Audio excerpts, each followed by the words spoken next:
gelut sama orang Yahudi Nasrani, mate. Kacau belau, kacau beliau, apa? Kacau belau. Oh, itu. Kacau balau, kacau belau. Oh, ingat soalnya kalau di sini ada istilah hantu belau. Kacau balau. Ya, padahal mereka sudah punya Tuhan Romawi itu. Tuhannya bernama Zeus. Punya istri namanya Hera Tuhannya. Punya anak namanya Hercules. Sampai lihat di TV Hercules anak Tuhan itu. Akhirnya Raja Romawi ini KO. Maka dia aku nek kalah lagi tak ambil aja kitabnya. Maka Taurat sama Injil diambil sama orang Romawi. Di sana diadaptasi dengan bahasa Latin berubah menjadi Old Testament sama New Testament. Akhirnya berani perang Raja Vespasianus. Tawur karung. Tapi biaya perangnya mahal, bangkrut Romawi. Karena bangkrut akhirnya Romawi mengembargo emas. Emas tidak boleh keluar dari Romawi. Karena tidak boleh keluar, akhirnya emas ini numpuk oleh Romawi. Bangsa yang paling kena imbas niku India. India kacau. Karena India tidak ada emas. Padahal wong India itu senengane gawe emas, untu emas, sikil gelang emas. Ini emas, irung centeli emas, itu India. Sampai dodo temple emas itu kan orang India. Hobi emas. Akhirnya bangsa India perang berebut emas. Hingga pecahlah bangsa Arya sama bangsa Weda. Yang Arya yang putih, yang Weda yang agak hitam. Akhirnya bangsa yang agak hitam ini keluar dari India, boyong satu negara, terdampar di Pulau Maldives bikin kerajaan Salangkanaya. Anaknya di sana nggak punya emas, maka si Kudunga boyong beserta anaknya terdampar di ujung timur Kalimantan bikin kerajaan Kutai Kartanegara. Punya anak Dewa Warman geser ke ujung kulon bikin kerajaan Salokonegoro. Punya anak masuk ke pedalaman Jawa Barat namanya Purnawarman bikin Tarumanegara.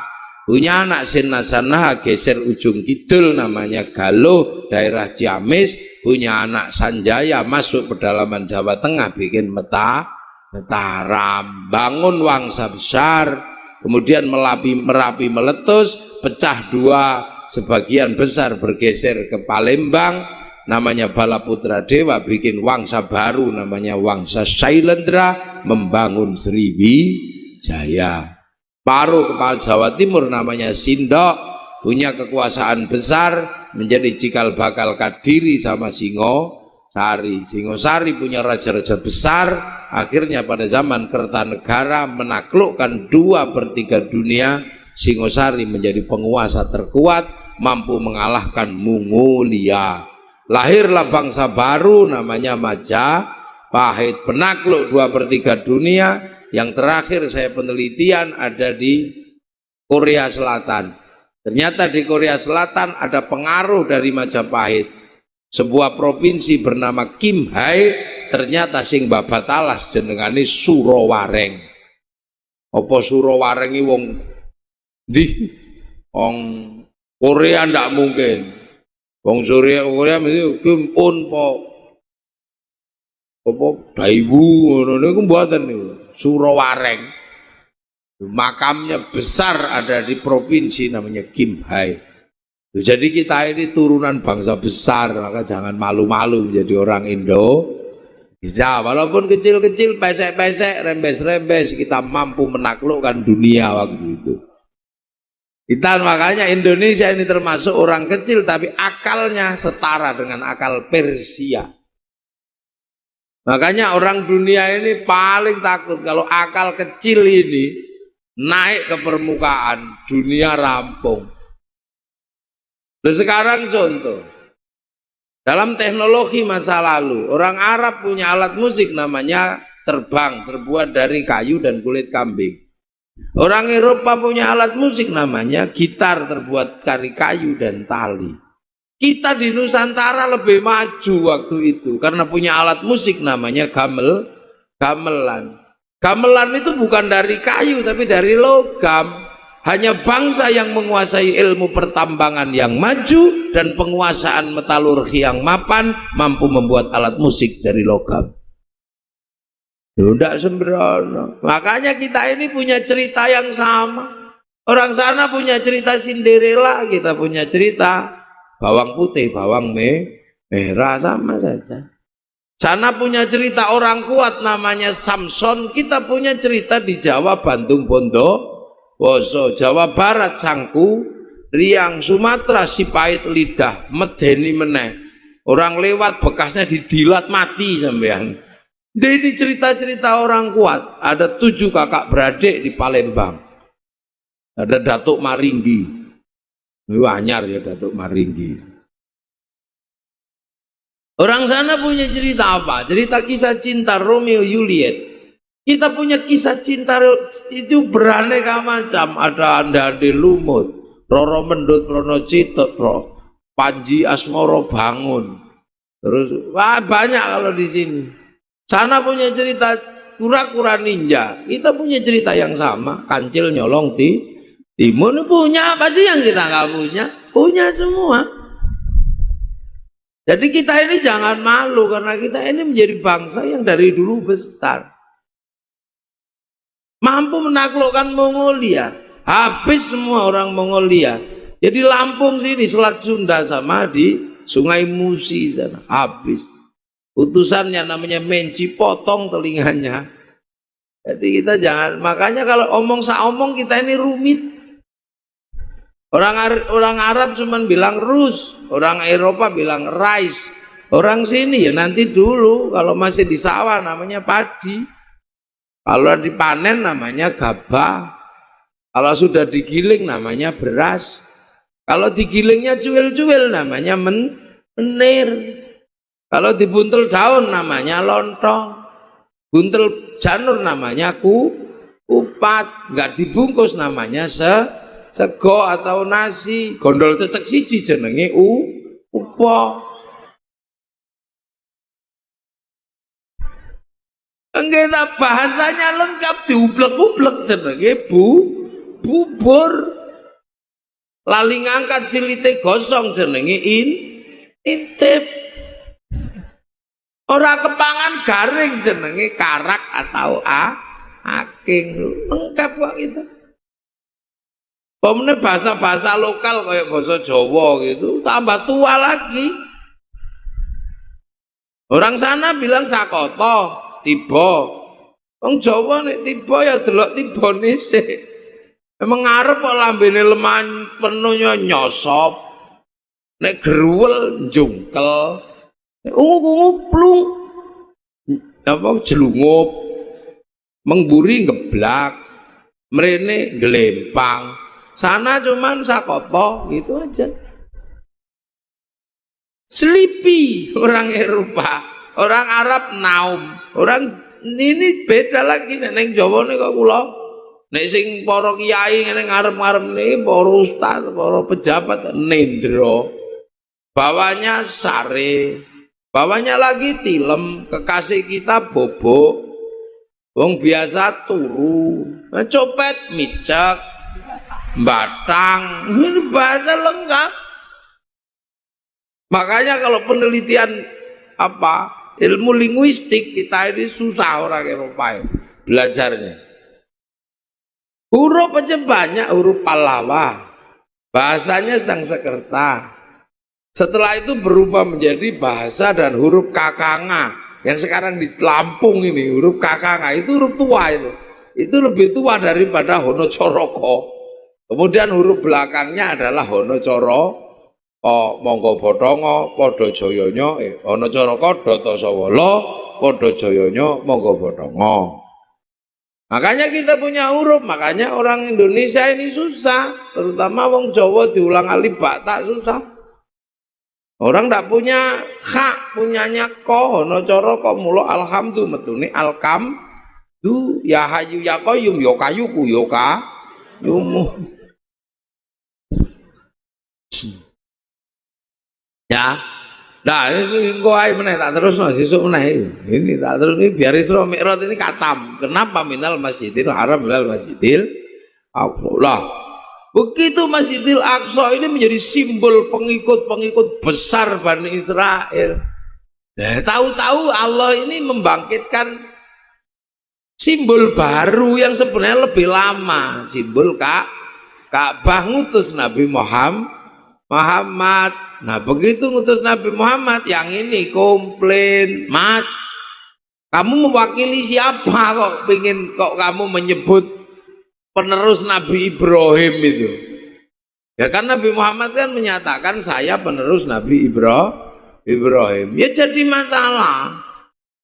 Kenapa masalah? Karena Nabi Ibrahim masih punya penerus. Orang terima mukti, terserah sampean mau ngaku jadi raja, tidak apa-apa, ngakulah saya raja, tidak apa-apa.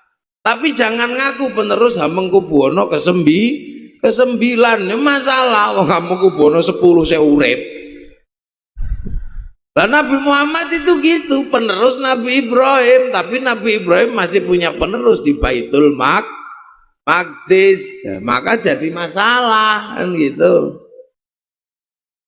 Jadi masalah apa? Oh itu anak kula niku. Oh gini, udah situ. Kamu itu malah dilihat banyak orang. Itu masih anak-anak itu. Burung wayahe rabi.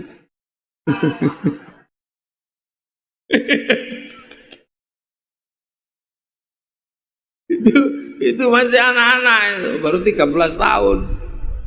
Ini gede.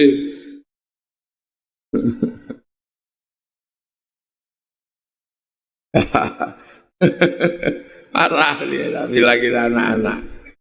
Karena dia selalu merasa dewasa. Nah, jadi parah ini orang Bani Israel ini. Oh, kamu ngaku jadi nabi itu loh. Kamu keturunan siapa? Ya Nabi Muhammad lah. Aku itu juga dari Nabi Ibrahim, tapi dari Bani Ismail. Oh bener dia. Nah sudah masalah ini, begitu tahu ini dari Bani Ismail, mate kita Kang. Ini serius soalnya. Soalnya petilasan yang dipakai ini lebih tua ini. Itu Makkah itu, Ka'bah itu. Ka'bah ini lebih tua daripada Masjidil Aqsa, kalah kita. Coro sekti ngono sertifikatnya lebih tua dia. Itu pakai sertifikat letter C, kita pakai sertifikat BPN, kuatan letter C itu. Iya toh Pak Camat ya. Jadi Nabi Muhammad ini bangkit jadi nabi dengan sertifikat yang lebih tua. Jadi kalau gugat pengadilan menang ini. Karena pakai simbol Ka'bah, simbol awalnya manusia. Kalau Masjidil Aqsa cuman simbolnya Bani Israel. Tapi kalau simbol Ka'bah semua agama bersatu. Mate kalah Kang kita Kang, orang Yahudi. Lah maka Yahudi Nasrani itu usil terus waktu itu. Olo-olo terus. Mat. Apa? Kamu kok ngaku penerusnya Nabi Ibrahim, itu ilmumu seberapa? Kamu harus tahu cerita tentang masa lalu. Tahu. Karena diceritani sama Allah dalam kitab Quran itu. Cerita nanya, Nabi Adam gimana? Ini ceritanya. Nabi Nuh gimana? Nah ini. Nabi Lot? Nah ini. Ini Nabi Musa? Ini. Ashabul Kahfi gimana ceritanya? Ya Jibril gimana ceritanya? Jibril gak turun-turun. Bril, cepet dong turun. Ini udah nanya, pusing aku ditanya. Karena malaikat Jibril gak turun selama beberapa bulan. Ditanya tentang Ashabul Kahfi. Begitu namanya Jibril turun jelaskan, ini loh Ashabul Kahfi. Loh, tahu semua dia. Semakin pusing ini Yahudi Nasrani karena simbolnya pasti kalah. Semakin mumet itu. Makanya kalau cerita ada Nabi Muhammad ini kurang kuat. Kalau ada cerita bahwa Nabi Muhammad itu kejepit secara ekonomi itu enggak. Kalau menurut kula itu enteng. Nabi Muhammad digencet ekonomi kalau Nabi mau. Itu mudah. Kenapa? Karena Nabi Muhammad itu istrinya Siti Khadijah, suaminya Siti Khadijah. Siti Khadijah itu penguasa 2/3 kekayaan Arab. Jadi nek Siti Khadijah waktu itu boleh sama Nabi ganti orang Yahudi sing diembargo rampung. Kayak orang Makkah wis kaya ora entuk rene ngono, bubar tanahku tak jaluk maneh ngono, rumah sewa semua. 2/3 tanah Makkah itu punyanya Siti Khadijah. Orang kos semua waktu itu. Harus Siti Khadijah minggat ngono rampung, cuma Nabi ndak boleh, udah deh biarin aja. Biar aku yang mengalah. Hijrah karena kekerasan, ndak juga, Nabi aja yang nggak mau. Kenapa? Nabi punya Abu Thalib, punya Sayyidina Umar. Kalau Nabi mau bertahan, mati tuh orang Quraisy. Wong malaikat turun, ya Muhammad, apa ya Jibril? Siapa umatmu yang ngeyel? Mana sih yang ngusir-ngusir kamu? Ini tak bunuhnya aja sekalian. Aku ini malaikat asli, Muhammad, KW1. Dari dulu aku nemeni Nabi. Nabi yang dulu kalau umatnya ndablek tak tawari. Nabi umatmu ndablek gimana tak bunuh? Tak bunuh. Umatnya Nabi Nuh cuma tak encep ke drijiku neng tanah, muncrat banyu kelelep mati. Umatnya Nabi Ibrahim gimana tak bunuh aja. Cuman butuh nyamuk 1 kerdus tak lepas mati semua. Umatnya Nabi Musa gimana tak bunuh mati. Jadi kalau umatmu mana sih yang harus tak bunuh ini? Aku masih punya gunung Uhud ini tak embruk ke. Nabi Muhammad yang tak mau, enggak usah Bril. Jangan gitu, programmu sama programku itu beda. Programmu itu memang disuruh nurut. Nah programku ini kan manusia. Manusia itu kayak gitu itu, suka iya, suka enggak. Kalau lahir kayaknya paling lemes sedunia. Tapi kalau udah gede, ya Allah, kamu tahu gerangsangnya umum itu. Kecilnya minum susu, gedenya oplosan masuk. Saya kemarin ngaji di Lampung sebelah mana, itu heran itu Pak Camat itu pengumuman ini sama Camat. Nanti tolong bulan Ramadan berhenti ya minum susu genderuwo. Saya mikir opo susu genderuwo itu. Di tulang bawang. Tulang bawang. Itu kok bolak-balik nyebut susu genderuwo ini. Oh hebat orang sini, sekti semua ngombe susu genderuwo ini. Saya itu sampai mikir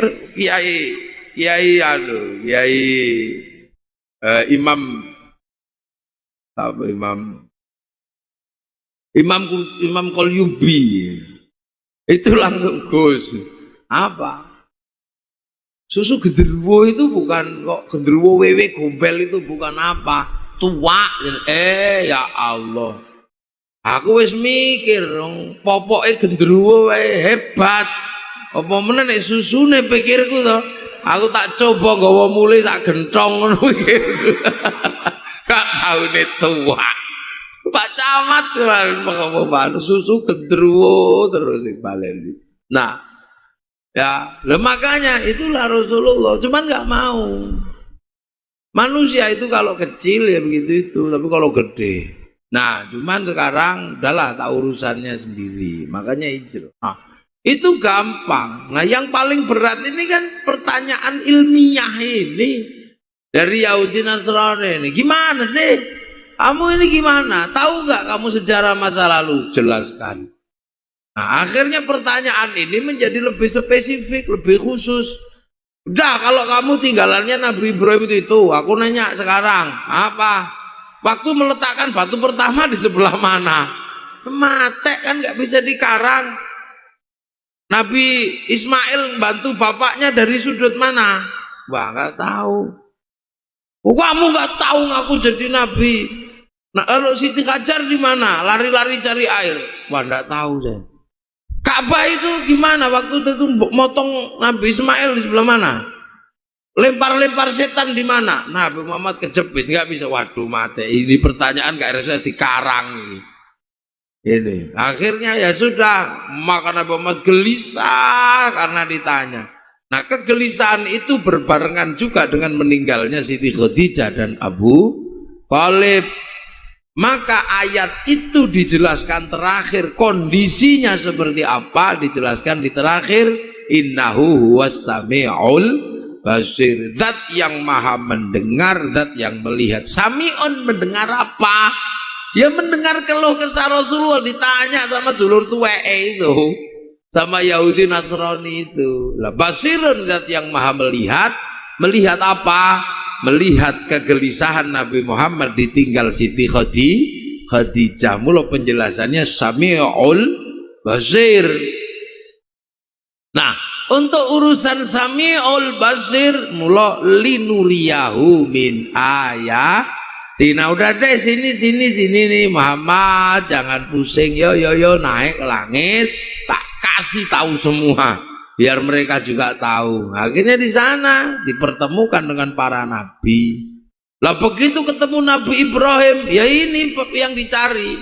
Langsung clear ketemu Nabi Ibrahim. Bah, apa nak? Ini nih Bani Israel, turunan Nabi Ishak ini nanya ke saya kan nggak bisa baca, nggak bisa nulis. Lah ini saya ditanya, petilasan penjenengan waktu peletakan batu pertama itu di sebelah mana? Sebelah situ itu aja kok. Nanti kamu turun tandai ya. Di situ itu aku letakkan pertama. Lah itu namanya makom Ibrahim. Nanti kalau kamu turun kasih tanda. Lah Mbah Mail sebelah mana, Mbah? Mbah Mumail sebelah situ tuh ya, itu namanya Hijir Ismail. Nanti kalau kamu turun kasih tanda di situ. Lah Mbah Hajar di mana? Lah Mbah Muhajar pentol sana sama pentol sana itu lari-larinya. Nanti kamu kasih tanda, ya itu namanya Sofa Marwah. Lah kalau ngelempar setannya di mana, Mbah? Nah sebelah sana itu, 2, 3 sana itu ya. Oh iya Mbah, nanti ya biar kamu nggak lupa. Nanti umatmu dan seluruh pengikutmu ajak nengok sana setiap tahun napak tilas. Nah kalau boleh tahu Mbah, Ka'bah itu sebenarnya punya siapa? Oh itu bukan punya aku, itu tinggalannya Mbahmu Adam. Nah orangnya di situ kan, nanya sana sendiri. Nanya petuk Adam, Mbah itu Ka'bah itu punya siapa? Ya punya aku dulu. Aku turun ke sini, lah aku khawatir gak bisa pulang, maka tak kasih tanda. Tanda itu besar oleh Allah diabadikan menjadi inna awwala baiti wudi'a lin-nasi lalladzi bi Bakkah mubarakah. Nah, kalau Jabal Rahmah itu apa, Mbah? Ya itu tugu cintaku sama I love you ku Mbahmu Hawa. Makanya besok tengok situ ya, biar kamu tahu manusia itu dulunya aku cuman berdua. Terus beranak pinak jadi beraneka macam. Makanya kamu biar nggak lupa kalau manusia itu dulunya satu. Haji tengok situ biar kamu nggak ribut sesama manusia. Karena manusia sesungguhnya berasal dari satu rahim. Ya rahimnya kakek nenekmu Hawa. Loh itu maka kita disuruh ibadah haji. Maka saya sedih. Orang pergi haji lihat masjid, lihat Jabal Rahmah, tapi tidak bisa memahami kalau dari situ semua manusia berbeda. Makanya kadang kalau orang haji lihat Jabal Rahmah kok pulangnya nggak bisa menerima perbedaan orang. Iki kira-kira haji ini ngono kok mardut ngono lho. Loh makanya Nabi Muhammad begitu turun ya langsung tanya mana? Nah sini nih makom Ibrahim. Lah Mbah Mail mana? Nah, itu. Iya. Kita juga udah nggak ngerti Muhammad sebenarnya. Nanya kemarin itu bukan yang uji karena kita juga nggak ngerti sudah. Terima kasih kamu telah nunjukkan udah di situ. Ya udah deh, aku ikut sekarang. Maka setelah itu orang Yahudi Nasrani 90% baiat ikut Rasulullah. Tinggal tersisa 3 keluarga, Bani Quraizah, Banu Nadir, Bani Quraidah. Nah inilah. Lah makanya begitu Nabi Muhammad itu tahu, oh iya ini ternyata ini masa lalunya sama Nabi Ibrahim. Maka Nabi Muhammad tak pernah lupa setiap hari doakan Nabi Ibrahim ping 5 kama sholai ta'ala sayyidina Ibrahim. Loh ini loh Islam itu mengajarkan betapa jangan sampai lupa dengan masa lalu. Karena orang kalau keliru di masa lalu, masa depannya konslet. Tuh. Lah terus Nabi Muhammad, oh ternyata Bani Israil itu dulur kabeh ning saka Bani Ishak. Ya wis, kalau ndak mau ikut ya tak doakan, maka wa ala ali sayyidina Ibrahim. Lo rampung. Makanya sesungguhnya Islam sudah mengajarkan kamu berbeda agama, ndak apa-apa, karena kiblatmu sudah dipindah, punya kiblat masing-masing. Tapi sesama manusia yang rukun. Kiblat itu sudah dipindah. Islam gak akan ketemu sama Yahudi dalam urusan kiblat. Wong Islamnya Ka'bah, Yahudinya Baitul Maqdis. Tapi urusan manusia pasti ketemu, wong hidup di bumi yang sama. Buktinya apa? Kalau pergi haji pasti berurusan dengan orang Yahudi, karena Yahudi bisa bikin pesawat. Nah, kita mesti naik pesawatnya Yahudi. Kalau Yahudi mati semua, ya kita pergi hajinya ngelangi. Makanya kiai-kiai sepuh nggak ikut hancurkan Yahudi. Ya, biar aja kamu, jangan ribut.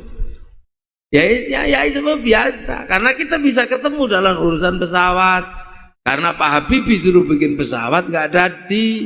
Wong jenenge tetuko, sing teko ra tuku-tuku, sing tuku ra teko. Indahnya Islam itu di situ.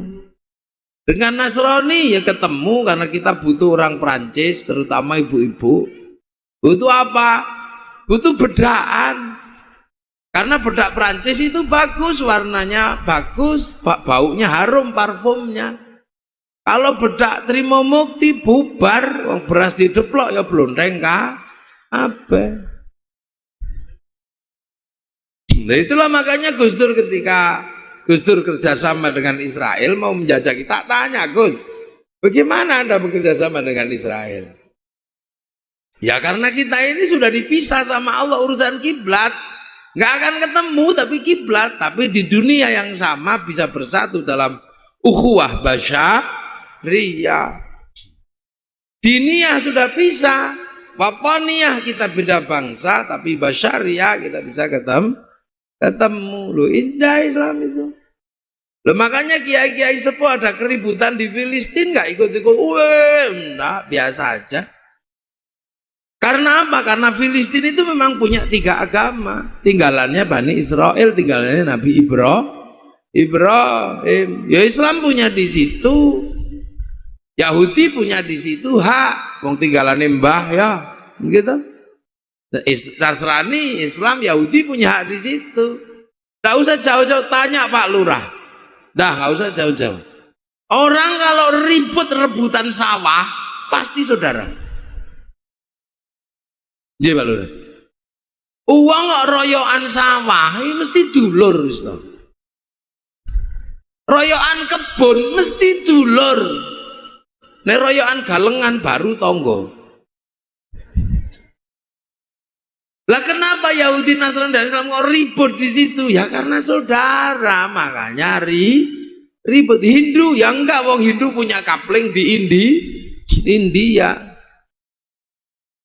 Tapi Hindu sama Buddha ya ribut karena saudara. Ya, biasa. Pak Camat. Ya. Makanya kalau perang sekarang, ya tinggal siapa yang menang. Nah, yang menang ya yang pinter. Nah sekarang yang pinter Yahudi, ya Yahudi yang menang. Dulu yang pinter zaman Said Salahuddin Al-Ayyubi Islam, ya Islam yang menang. Nah sekarang Islamnya di sana lagi agak mundur. Yahudi Nasrani berpikir rembulan, sing Islam malah lagi mikir katok cingkrang, ya kalah.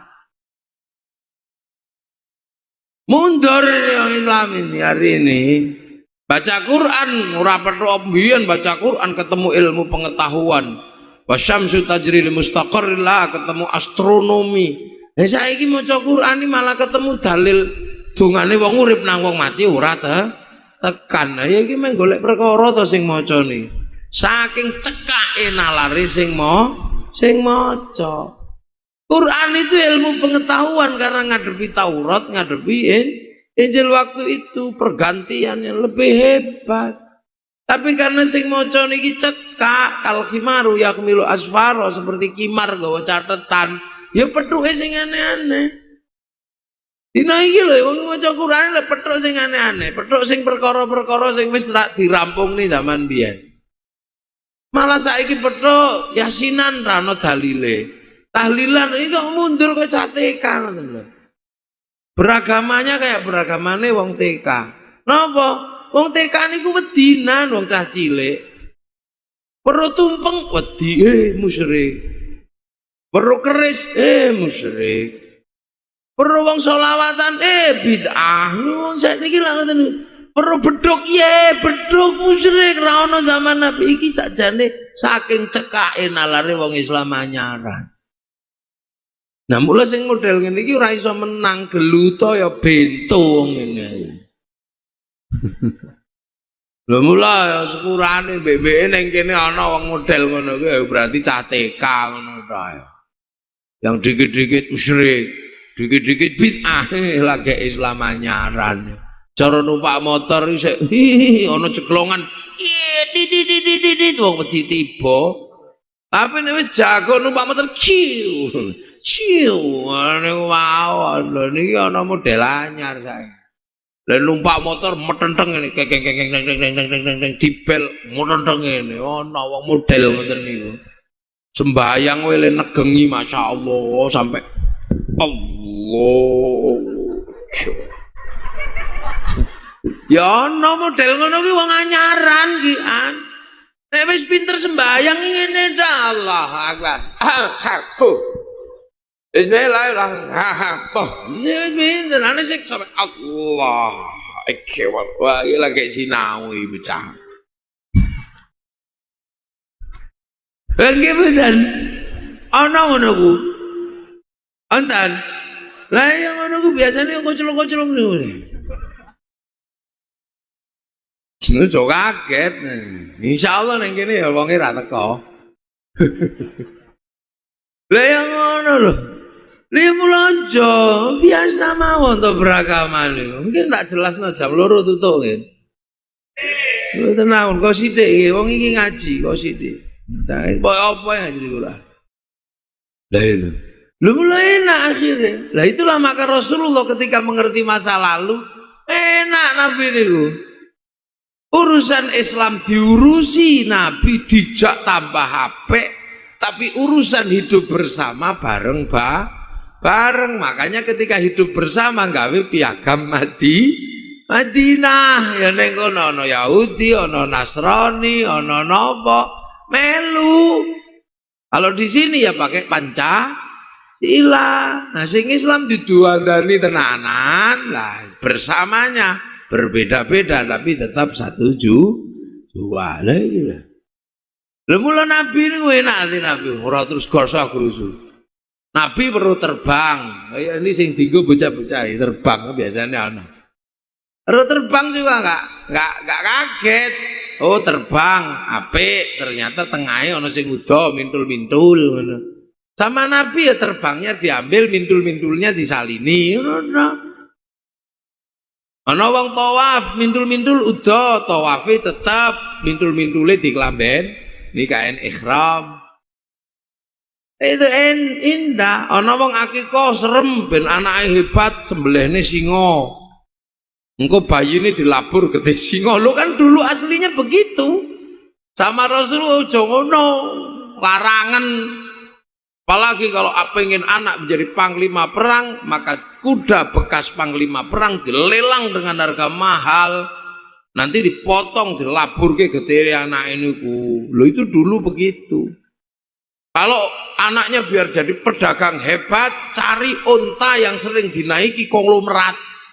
Nanti dilelang, nanti potong darahnya untuk ngelabur anaknya. Ini mahal akhirnya ya wes belai tetap. Tapi cukup kambing 2 nek lanang nek wedhus wedok siji. Nah iki wis diakekoi dong. Nang dadi akekoi udah nang akekoi itu rampung untuk beli catatan nanti. Catatan akhirat iki medune krana entuk akikah ana jenenge. Yang perempuan potongkan kambing 1. Wong wedhus rego 50.000 lho susah. Lho kambing itu seharga 50.000 habis beranak. Lah dibesarkan selama 2 Tahun utawa setahun bikin akikoh, yang penting bernama kambing. Kambing itu nggak harus besar, apalagi di Sumatera ono kambing kirek kan ono. Sing si kupingnya ngadeg itu loh apa? Pedus kecil, pilih itu kan ada kalau di Sumatera yang biasanya perutnya putih itu. Terus sungune mek semene iki. Itu kalau saya potong, saya sendiri kurang. Napa nih pedus napa? Terus kacang, nah itu kan onten tengri kita itu aja. Yang penting bernama kambing. Rasa dadak sing gedhe ora to cilik ora apa-apa. Iki nih kok. Nah, terus nanti kalau ada pengajian Kiai Heru, nek. Akikahku, buh, nggih, potong makan bareng-bareng. Lho gitu. Ya, yang tua-tua sing kira-kira rung diakekoi, wong wedhus loro ae lho. Banyak rumput di sini. Kalau mahal ya sudah, beli yang perempuan satu, tunggu sampai beranak terus. Nah, ora cepet-cepet jadi paksa mana? Aja siji loro nek mana ya, puwok ngono wedhuse. Ngono manak sregep. Wong wedok anggere digepak-gepuk lak monak manak. Nah itu rampung. Loh, makanya Nabi enak mampu membangun masyarakat berbeda-beda. Nah, salah satu kemudian Islam itu bergerak gitu loh. Bergerak keluar dari Arab. Nah, pergerakan pertama Islam keluar Arab niku ke Persia. Di Persia yang bawa pertama Sayyidina Ali, mantu Rasulullah. Lah Sayyidina Ali ketemu orang ndak Islam semua, namanya orang Majusi, tapi Persia peradabannya maju. Maka kemudian masuk ke Persia. Sayyidina Ali ya juga kok haram, enggak. Biasa aja. Sampai Raja Persia ini tertarik, ini orang kok baik banget. Tapi punya anak dua ganteng-ganteng. Gimana kalau tak ambil menantu ya? Maka Raja Persia yang bernama Rustum ngelamar putranya Sayyidina Ali. Ya Ali, apa anakmu tak ambil menantu boleh enggak? Boleh aja. Ini orang Majusi loh, ini bukan orang Islam. Yang mana yang kamu ambil? Aku pengen yang itu si Husain itu aja. Ya sudah, Husain kamu jadi menantu ini ya. Ya Pak, udah nikah sama orang Persia, lahir Sayyid Ali Zainal Abidin. Nah dari Sayyid Zainal Abidin ini, loh makanya kalau terus setelah itu orang Persia masuk Islam. Nah karena orang Persia masuk Islam, berubah dari menyembah api, menyembah Allah. Nah orang Persia itu kalau menyembah api, apinya itu ditaruh di bangunan tinggi, diukir bagus, namanya Manaro. Maka begitu masuk Islam, apinya dibuang dari Manaro, Manaronya taruh depan masjid. Makanya kemudian masjid Persia punya Manaro. Nah setiap orang lihat, ini masjid ada Manaronya kok bagus. Maka kemudian semenjak itulah masjid orang Persia punya Manaro, dan semua pengen bangun Manaro sampai Mukti Trimo Mukti dikenal dengan nama Menoro. Lo itu Majusi. Loh, makanya cara pembelajaran ini orang tidak menyalahkan apa-apa, enak. Kan gitu. Nah terus kemudian berkembang mana-mana. Sayyid Ali Zainal Abidin mengembangkan Islam, keluar putri Sayyidina Husain, punya anak namanya Sayyid Muhammad Bakir, tambah jauh. Punya anak namanya Sayyid Ja'far Shadiq, tambah jauh gawa Islam. Punya anak namanya Sayyid Ali Uraidi, semakin menjauh. Punya anak namanya Sayyid Muhammad, tambah jauh. Punya anak namanya Sayyid Ubaidillah, tambah jauh. Punya anak namanya Sayyid Isa Naqib, tambah jauh. Punya anak namanya Sayyid Ahmad Al-Muhajir sampai Yaman. Punya anak namanya Sayyid Alwi, punya anak Sayyid Muhammad, punya anak Sayyid Alwi. Punya anak Sayyid Ali Khalid Qasam, punya anak namanya Sayyid Ahmad Sohib Mirbat, tambah jauh terus keluar. Dari Arab, punya anak namanya Said Alawi Amil Faqih, punya anak namanya Said Abdul Malik sampai Mongolia. Nah, Said Abdul Malik punya anak namanya Sayyid Ahmad Jalaluddin, dipanggil sama Raja Campa untuk merukunkan antara konflik Hindu sama Buddha, kerajaan Annam sama kerajaan Campa. Bayangkan, orang Islam dipanggil untuk merukunkan orang Hindu sama orang Buddha yang ribut. Akhirnya kerajaan Campa sama Annam rukun. Sayyid Ahmad Jalaluddin diambil menantu, jadilah Raja Campa. Punya anak Sayyid Muhammad sampai Pasir. Assalamualaikum warahmatullahi wabarakatuh. Selamat datang di channel Santri 017. Di sini saya mengajak Anda semua untuk menyelami kembali pengajian Gus Muwafiq yang penuh makna. Video ini tidak hanya menampilkan potongan ceramah beliau, tapi juga saya lengkapi dengan analisis dan pandangan pribadi. Ini adalah bentuk apresiasi dan upaya saya untuk menggali hikmah yang lebih dalam. Harus diakui, ceramah Gus Muwafiq selalu punya daya tarik. Selain ilmu yang beliau sampaikan, gaya bahasa yang sederhana dan humornya membuat kita betah. Menurut saya, humor adalah alat dakwah yang paling cerdas. Beliau mampu membuat ajaran Islam yang kadang terasa berat menjadi ringan, mudah dicerna, dan langsung menyentuh hati. Mari kita bedah lebih dalam bagaimana humor ini menjadi jembatan ilmu beliau. Ada beberapa poin penting dari pengajian Gus Muwafiq yang sangat berkesan bagi saya. Pertama, saya kagum melihat bagaimana beliau menghubungkan ajaran agama dengan realitas hidup sehari-hari. Beliau tidak hanya sekadar untuk membahas dalil dari kitab, tetapi juga memberikan contoh nyata yang relevan dengan kehidupan kita, mulai dari urusan rezeki, hubungan bertetangga, hingga masalah rumah tangga. Ini membuat ilmu beliau terasa dekat dan praktis, membuktikan bahwa agama adalah solusi, bukan hanya teori. Kedua, saya sangat terkesan dengan pesan kesederhanaan yang terus beliau sampaikan.